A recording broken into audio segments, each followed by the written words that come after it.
My name is Leah Amato. This is my house. This is a hobby and a passion of ours. We've been doing a haunted house here for 9 years. It's food pantry donations to get in.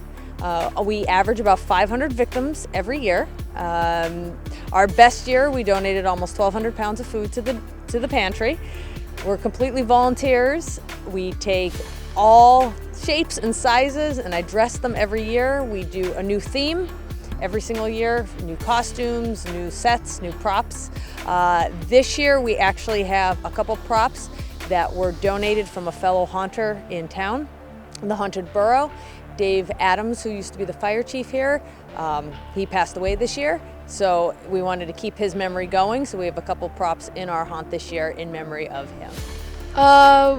Me and my sister, we go trick-or-treating for like the first 30-ish minutes to an hour, and then when it's 6 o'clock we come here, and she's going to be a doll in the haunted house this year, and I'm going to be a black maze creature in the maze behind me.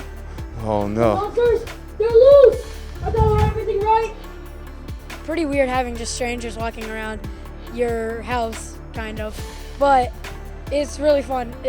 I like Halloween not because of the candy, because of I get to scare people, and that just makes it better for me. Yep, so we're open this year. We're open Saturday, Sunday, and Monday, Halloween night, obviously, from 6 to 9.